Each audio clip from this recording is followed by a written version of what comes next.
দিক নির্দেশনা এবং এই সরকারের যে অ্যাডভাইজারি নির্দেশনা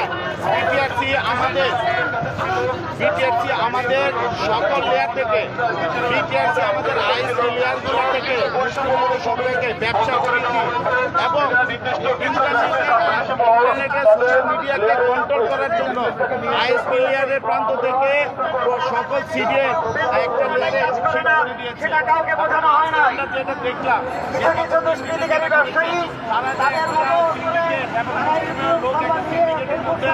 চলে এসেছে এই সিন্ডিকেটের মাধ্যমে একটা কথার মাধ্যমে কোনো প্রকার মানুষের কি ক্ষতি হলো, কার কি ক্ষতি হলো কাজ করতে পারছে না, আউটসোর্স কোম্পানিগুলো কাজ করতে পারছে না, আউটসোর্স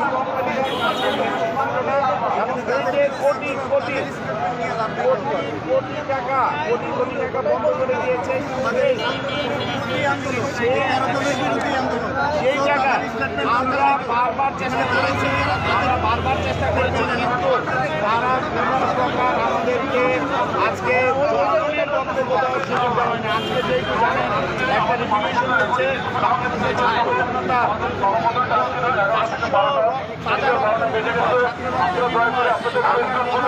সবাই এক জায়গায় রেখে যাবেন যেন আগামীতে এই ফেস্টুলগুলো ব্যবহার করা যায়। সকলকে ধন্যবাদ। আমরা দালাল মুক্ত আইএসপি ইন্ডাস্ট্রি চাই, দালাল মুক্ত আইএসপি আপনাকে সদয় জ্ঞাপনের জন্য আমরা জানাচ্ছি আইএসপি লাইসেন্সধারী আজকে আমাদের কারণ আজকে আমাদের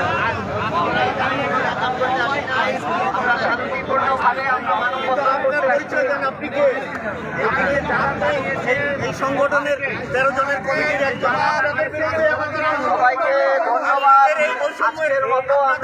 আমাদের আন্দোলন এই আইএসপি লাইসেন্স মালিকের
আইএসপিবির কাছে কোনো কন্টেন্ট নেই। আপনারা এটা আপনাদেরকে মিসগাইডেড করা হচ্ছে। আইএসপির কাছে কোনো ধরনের কন্টেন্ট বলেন না ভাই,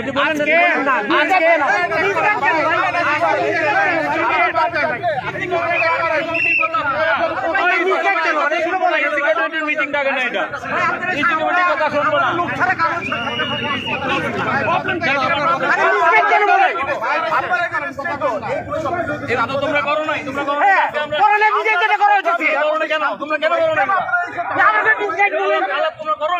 আজকে যখন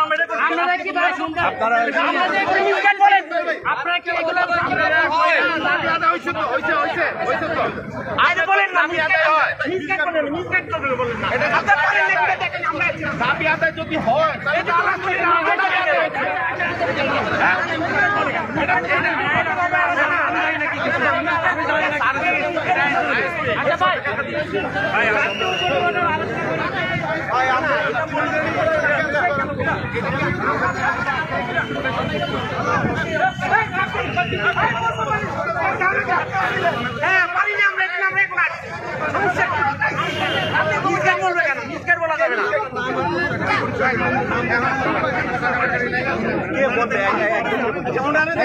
দেন না সমস্যা কি সমন্বয়কে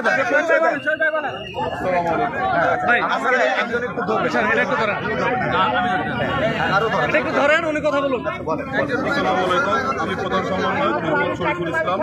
আমি এটা ডিভিশনাল আইএসপি করি। তো আমার প্রতিষ্ঠান একটি ব্রিক সিস্টেম।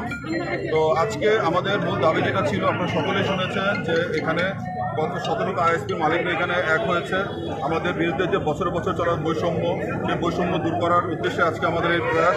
তো আপনারা সাংবাদিক ভাইরা যারা এসেছেন আপনাদেরকে অসংখ্য ধন্যবাদ। আমরা আশা করি ইনশাআল্লাহ আপনাদের সহায়তা নিয়ে আচ্ছা, মূল দাবিগুলো আমাদের মূল দাবি কিন্তু মূলত 4টি। সেটা হচ্ছে আইএসপি সকল লেয়ারে লাইসেন্স আপগ্রেডেশন করার সুবিধা দিতে হবে। এখানে আমাদের 4টি লেয়ারের আইএসপি আছে, আপনারা জানেন হয়তোবা। প্রথমটি হচ্ছে কি আমরা যদি বলি সেটা থানা ভিত্তিক আইএসপি, যেটা সবচেয়ে বেশি। তারপরে আছে আপনার জেলা ভিত্তিক, তারপরে আছে আপনার ডিভিশনাল মানে বিভাগীয় এবং ন্যাশন ওয়াইড। একসময় এই থানা ভিত্তিক আইএসপি থেকেও এখন অনেক ন্যাশনাল আইএসপি হয়েছে, কিন্তু এই আপগ্রেডেশনটা আজকে বেশ কয়েক বছর ধরে বন্ধ রাখা হয়েছে নির্দিষ্ট কিছু আইএসপির ব্যক্তিগত স্বার্থে, যাতে থানা আইএসপি জেলা আইএসপি হতে না পারে, বা জেলা আইএসপি যাতে ডিভিশনাল হতে না পারে, বা ডিভিশনাল আইএসপি যাতে ন্যাশনাল হতে না পারে। তো প্রথমটা আমাদের দাবি হচ্ছে আমাদের সকল লেয়ারে আপগ্রেডেশন দিতে হবে। বাকস্বাধীনতা নিয়ন্ত্রণ উদ্দেশ্যে প্রান্তিক পর্যায়ে আইএসপি থেকে সিডিএন বলতে আমি ইউটিউব, ফেসবুক যে ক্যাট সার্ভারগুলো সকল আইএসপিকে বলতে গেলে ফেসবুক এবং ইউটিউব কর্তৃপক্ষ থেকে প্রদান করা হয়েছিল, যাতে প্রত্যেক আইএসপি তার সার্ভিসকে সুস্থভাবে সুন্দরভাবে প্রদান করতে পারে। কিছু কিছু স্বার্থন্বেষী মহল এই সিডিএনগুলো নিয়ে গিয়েছে আইআইজির কাছে, যাতে তারা এটাতে ব্যবসা করতে পারে। কিন্তু আইএসপিগুলো মূলত এটাতে ব্যবসা করতো না, এটাতে একটা সুন্দর সার্ভিস কাস্টমারকে পৌঁছে দেওয়ার জন্যই করতো। পরবর্তীতে তাদেরকে উচ্চ মূল্যে এনটিটিএন কিনে এই সিডিএন সারা বাংলাদেশে প্রতিটা আইএসপিকে নিতে হচ্ছে, যা অত্যন্ত ব্যয়বহুল এবং ব্যবসা পরিপন্থী। তারপরে এটা করতে তারা বাধ্য হচ্ছে শুধুমাত্র এই বৈষম্যের কারণে, যে তাদের সিডিএনগুলো একটা চক্রী মহলের ইন্ধনে বিটিএসের মাধ্যমে এটা তুলে নেওয়া হয়েছিল এখন থেকে 4 বছর আগে। জোরপূর্বক আরএসপির সদস্যপদ বাধ্য করা কোনো অ্যাসোসিয়েশনের বাণিজ্য বিধি অনুযায়ী জোরপূর্বক বা বাধ্যতামূলকভাবে সদস্যপদ নেওয়ার কোনো বিধান আছে বলে আমার জানা নাই। কিন্তু আমাদের আইএসপি অ্যাসোসিয়েশনের এক অজানা কারণে এখন থেকে 5 বছর আগে 1919 সালে প্রত্যেক আইএসপিকে জোরপূর্বক সদস্যপদ দিতে বলা হয়েছে। তো এটা ব্যাপারটা ঐচ্ছিক হওয়া উচিত। এবং ব্যান্ডউইথ গ্রহণের ক্ষেত্রে 4 নম্বরটা হচ্ছে ব্যান্ডউইথ গ্রহণের ক্ষেত্রে স্বাধীনতা খর্ব করা হয়েছে। আগে একটি থানা আইএসপি, একটা ডিভিশনাল আইএসপি বা একটা ন্যাশনাল থেকে সার্ভিস দিতে পারতো, যেটা তার কাছাকাছি হয়, যেটার জন্য তাকে এনটিটিএন ভাড়া দিতে হতো না, সে কাছাকাছি নিতে পারছিল। কিন্তু সেই একই কুচুকরি মহল যারা নিজস্ব স্বার্থে তারা পরবর্তীতে কী করে বলতে হলে শুধুমাত্র আইআইজির কাছ থেকে নিতে হবে। এই আইআইজির কাছ থেকে নেওয়ার কারণে প্রত্যেকটা থানা, ডিভিশনাল আইএসপি বা জেলা আইএসপিগুলো এবং অনেক ন্যাশনাল আইএসপি অনেক ক্ষতিগ্রস্ত হয়েছে। তারা এই আইআইজি থেকে তাদেরকে সার্ভিসটা ঢাকা থেকে মূলত নিতে হয়। তো এতে লাভবান হয়েছে এনটিটিএন কোম্পানিগুলো, এতে লাভ হয়েছে আইআইজি কোম্পানিগুলো। আর আপনারা জানেন যে আমাদের আইএসপি এর নেতৃত্বে আছে তারা মূলত হচ্ছে আইআইজির মালিক, তাদের আইএসপিও রয়েছে। আমরা এই বৈষম্য চাই, আইএসপি এবং আইআইজির মালিক একই ব্যক্তি হইতে পারবে না। তারা দুটো রোল প্লে করে, তারা সকল স্বার্থ আইআইজির জন্য দেখে, আইএসপির দিন শেষে কিছুই পায় না, যার কারণে আইএসপি একটা রুগ্নশীল দিনে দিনে পরিণত হচ্ছে। আপনারা গত কিছুদিন আগে সারা বাংলাদেশ ইন্টারনেটে ব্লক আউট করে দেওয়া হয়েছিল ছবিচুরি সরকারের পক্ষ থেকে। কিন্তু এই আইআইজির মালিকেরাই, আইএসপির মালিক যারা আছেন নেতৃত্বে, তারাই আমাদের একটি জোরপূর্বক বিল আদায় করেছে। আইএসপিগুলো ঋণী হয়ে গিয়েছে। তো আমাদের 4টা দাবি আপনারা সঠিকভাবে আশা করি সব জায়গায় তুলে ধরবেন।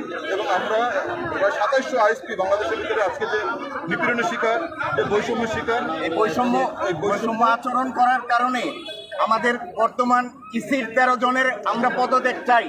এই বৈষম্যমূলক আচরণ যাতে সারা বাংলাদেশে আর না হতে পারে, এবং এর থেকে আমরা বেরিয়ে আসার জন্য যে পথ, ইনশাল্লাহ সামনের দিনে আমাদের এই আন্দোলন অব্যাহত থাকবে, যতদিন মধ্যে আমাদের এই আন্দোলন পুরোপুরি আমাদের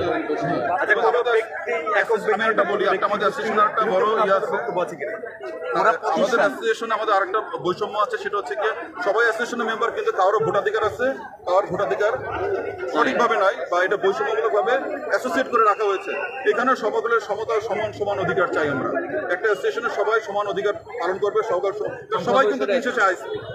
একই সংগঠনে অ্যাসোসিয়েট মেম্বার এবং জেনারেল মেম্বার থাকতে পারে না, এটা কোনো ফেডারেশন না। এখানে আসলে বৈষম্যটা দিনে দিনে তৈরি করা হয়েছে কোনো ব্যক্তিগত একটা সংগঠন, যারা সংগঠন। আমাদের মূল হচ্ছে এখানে বলার জায়গা বা চাওয়ার জায়গা, যেগুলো আমরা বছর ধর্ণা ধরেছি, তাদের কাছে চেয়েছি, কিন্তু তারা আমাদেরকে কিছুই দেয় নাই। তারা কিছু দেয় নাই বলে আজকে আইএসপির রাস্তায় নেমেছে।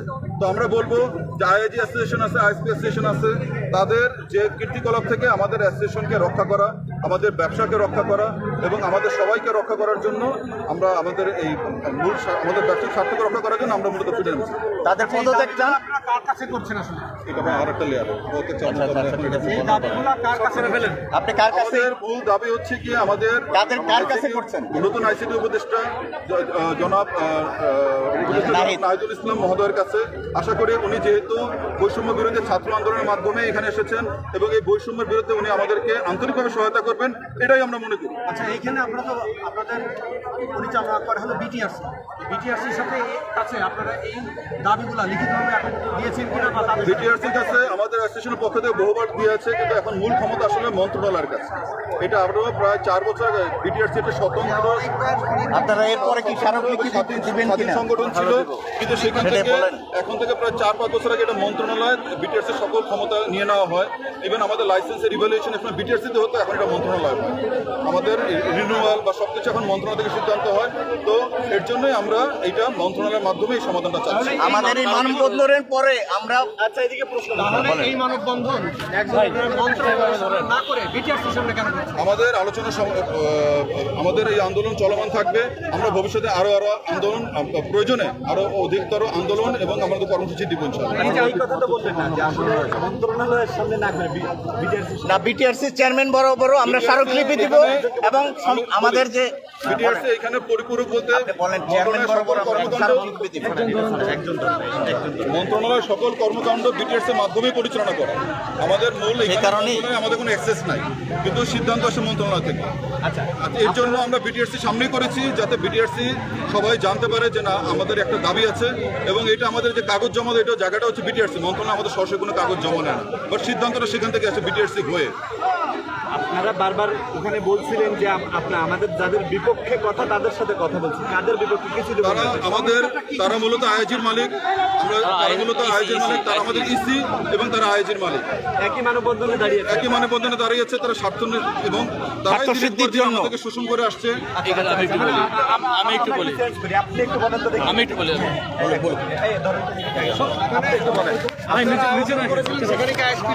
আমি একটু বলি ওনারা এসে ঢুকে পড়েছে আমাদের আন্দোলনে, ওনারা এসে ঢুকে পড়েছে ভাই আমি একটু বলি যেটা আমাদের আন্দোলন ওনাদের বিরুদ্ধে এবং ইসলামীর বিরুদ্ধে। যে আমরা 7 দিন ইন্টারনেট 10 দিন বন্ধ ছিল, আমরা এটার বিপক্ষে ছিলাম। তারা তো নির্বাচিত ইসি ছিল, তাহলে তারা তখন কোথায় ছিল যখন বন্ধ করে রেখেছে? তাদের যে আমাদের পলক সাহেব বন্ধ করে রেখেছিল, পলক সাহেবের পিছনে দাঁড়ায় তারা ভিডিও করছে, তখন তো তারা বলে নাই। হ্যাঁ, এই আইএসপিবি দ্বারাই তো তারা বন্ধ করাইছে। আইএসপিবি তো তখন বলে নাই তারাই সকল যে এই যে ষড়যন্ত্রের 7 দিন মূল। লাইন বন্ধ করা যাবে না। আমাদেরকে তারা তখন ডাকে নাই যে তোমরা আপনারা সবাই আসেন, আমরা লাইন বন্ধ করব না, কিন্তু তারা বলে নাই। এখন আজকে আমরা দাঁড়াইছি, তারা কিন্তু এখানে আসার কথা না। আজকে তারা আসছে আমাদের এইটাকে নষ্ট করার জন্য, নস্যাৎ করার জন্য আমাদের আন্দোলন। একটাই কারণ সামনে দাঁড়ায় তারা সামনে এখন বলতে চায় যে আমরা তো এইটার পক্ষে। আসলে তারা পক্ষে ছিল না, তারা ছিল সরকারের পক্ষে এবং সরকার যা বলেছে তারা সেটাই করেছে। তারা দালাল। লকডাউনের যে কাহিনীটা করা হলো, আসলে এই কাহিনীটার সত্যতা কি কাহিনী করা হলো? পলক সাহেব যে গল্প তৈরি পলক সাহেব যে গল্প এটা তৈরি বলেন, করেছে, এটা যে ডাটা সেন্টার পড়ে গেছে বলছে, এরকম কোনো কিছুই হয় নাই। আসলে আমরা কিছুই সবাই জানি, পড়ে আমরা যায় যেহেতু নাই। আইএসপি এটা মালিক। একদম পুরো মিথ্যা, বানোয়াট, একদম কাল্পনিক। আচ্ছা, তখন আপনারা কেন প্রতিবাদ করেন? তখন আমরা আমাদের যে ইসিরা যারা আজকে কথা বলতে চাচ্ছে যে ওরা বন্ধ করে রাখছে, আমরা কিছু করতে পারি নাই, তখন তাদেরকে অনেকবার বলা হয়েছে। আমরা বিটিআরসিতে 23 তারিখ, 24 তারিখ, 25 তারিখ, 26 তারিখ প্রত্যেক দিন এসেছি, কিন্তু আমাদের নেতারা কেউ আসে নাই। যারা আজকে সামনে দাঁড়ায় বলছে যে আমরা এইটার সাথে একতা প্রকাশ করছি, আমরা প্রতিদিন আসছি এবং এসে আমরা এখানে ইডির সাথে আমরা ঝগড়া করে চিল্লাচিল্লি করে আমাদের লাইন আমরা চালু করছি। 7 দিনেও লাইন চালু হতো না যদি কিনা আমরা এখানে না এসে চিল্লাচিল্লি করতাম, হালকা করতাম, তাহলে এটা চালু হতো না। আমরা এসে চালু করেছি। একটা প্রশ্ন ছিল, আইএসপিবি অনেকে বলেছিল তারা তাদের মতো করে ইন্টারনেট অফ করে নেয়, আইটিসি অফ ছিল, সাবমেরিন অফ ছিল, এটা কি আসলে সাবমেরিন আসলে অফ ছিল না, বাংলাদেশ থেকে তারা নিজেরাই বন্ধ করে বলছে সাবমেরিন অফ, বলছে ডাটা সেন্টার পুড়ে গেছে। আইটিসি অফ ছিল, আইসিটি অফ ছিল না, আইসিটি অফ ছিল না, আইটিসি অফ করে নাই। আইটিসি শুধুমাত্র একদিন শেষের দিন, একবারে শেষের দিন যেদিন প্রধানমন্ত্রী পদত্যাগ করেন সেদিন সকালবেলা শুধুমাত্র আইসিটি বন্ধ হয়েছে। তার আগে আইসিটি বন্ধ করে নাই, তারা নিজেরাই বন্ধ করছে। আপনারা মূলত সিটিএন কেন যাচ্ছেন? সিডিএনটা চাচ্ছি, সিডিএনটা হচ্ছে প্রান্তিক পর্যায়ে আমাদের কাছেই ছিল, সিডিএনটা তারা নিয়ে গেছে। সিডিএনটা নিয়ে যা আমরা চাচ্ছি কারণ হলো আমরা যদি সিডিএনটা আমার ঘরে থাকে তাহলে আমার খরচটা কম হবে, আমার লেটেন্সিটা কম হবে, কাস্টমারকে আমি ভালো সার্ভিস দিতে পারবো, বেটার সার্ভিস কাস্টমার পাবে, এটাই হচ্ছে আমরা এই জন্য চাই। পাশাপাশি সিডিএন তো বিটিআরসি নির্দেশনায় তাদেরকে দেওয়া হয়েছিল। বিটিআরসির নির্দেশনা বলে এটা মন্ত্রণালয় থেকে বিটিআরসির উপর চাপাই দিয়ে সরকার থেকে নিয়ে যাওয়া হয়েছে। এটা দীর্ঘদিন যাবত তারা পরিকল্পনা করছিল যাতে করে তারা যদি এক জায়গায় নিয়ে যায়, এই যে বন্ধ যে এখন করছে বন্ধটা তাড়াতাড়ি করতে পারবে। সহজ হবে। যদি আমাদের কাছে থাকতো, আমরা 3000 পরিবার 3000 আইএসপির কাছে যদি আজকে সিডিএন থাকতো, বন্ধ করতে 1 ঘন্টায় পারতো না, 12 ঘন্টা 14 ঘন্টা 15 ঘন্টা লেগে যেত। এই জন্যই তারা এই কাজটা করছে। আমাদের পরিকল্পিতভাবে কি তারা আইসে নিয়েছিল বলবেন? পরিকল্পিতভাবে তাদের হাতের নাগালে নিয়েছিল এটাই বলবেন? জি অবশ্যই, এটা আপনি বলবেন। এবং একদম এইটা তারা সারা দেশ পরিকল্পিতভাবে আস্তে আস্তে করে তারা যেন এটা বন্ধ করতে পারে, পুরো জিনিসটাই তাদের হাতের মুঠোয় নিয়েছে। এই জন্য শুধুমাত্র কয়েকটি আইআইজি কোম্পানিকে এই এটা দেওয়া হয়েছে, কারণ আইআইজি আছে 30টা, আমরা আইএসপি আছে 3000, তাহলে 30,000 থেকে 30টাকে বন্ধ করতে তাড়াতাড়ি হবে, যার কারণে আমাদের পেটে লাথি মেরে তারা সবগুলো নিয়ে গেছে তাদের কাছে। এই সিডিএনের একটা সমস্যা কি আমি একটু বলি, সিডিএনের একটা সমস্যা আচ্ছা, উত্তেজনা কেন পরিস্থিতিটা হাতাহাতির ঘটনা ঘটলো? উত্তেজনা আমরা এখানে শান্তিপূর্ণভাবে মানববন্ধন করতে আসছিলাম। তারা এই যে ইসিরা যারা আসছে, আমাদের কথাই ছিল কোনো নির্বাচিত ইসি আমরা এখানে দাঁড়াতে পারবে না, আমরা এটা করতে দিব না। তারপরেও তারা যেহেতু এসেছে তাদের সম্মানার্থে আমরা কিছু বলি নাই, কিন্তু যার সাথে মূলত বাকবিতণ্ডতা হয়েছে আসলে সে আমাদের কেউ না।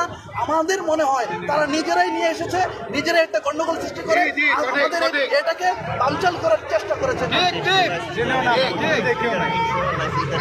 নর্মালি সিডিএন যদি আপনাদের কাছে চলে আসে তাহলে সাধারণ গ্রাহক কতটা লাভবান হবে? সাধারণ গ্রাহক অনেক লাভ হবে, কারণ আমরা এখন ইউটিউব দিয়েছি 100 MBPS ধরেন, তখন আমি আনলিমিটেড দিতে পারবো তাকে, তার যতটুকু ইচ্ছা সে ইউজ করতে পারবে। প্রান্তিক অঞ্চলে এন্টিটেইন খরচ আর প্রান্তিক আমরা ঢাকাতে যারা প্রান্তিক যারা ঢাকার বাইরে আছেন তারা তো ঢাকা থেকে এন্টিটেন খরচ দিয়ে নিয়ে যাচ্ছে, তো আমরা ঢাকায় যদি পাই ধরেন 50 টাকাতে, আমাদের খরচ হয় ওখানে 120 টাকা, 70 টাকা আসে আপনার এন্টিটেন চার্জ। যদি দরগড়ায় চলে যায় ওখানে 70 টাকা এন্টিটেন চার্জটা তাদের লাগবে না, তাদের খরচ কমে যাবে, তারা ভালো সার্ভিস দিতে পারবে, কাস্টমার ভালো সার্ভিস পাবে। জুলফিকার ভাই কিছু কথা বলবো। সবাই বলুন, হ্যাঁ।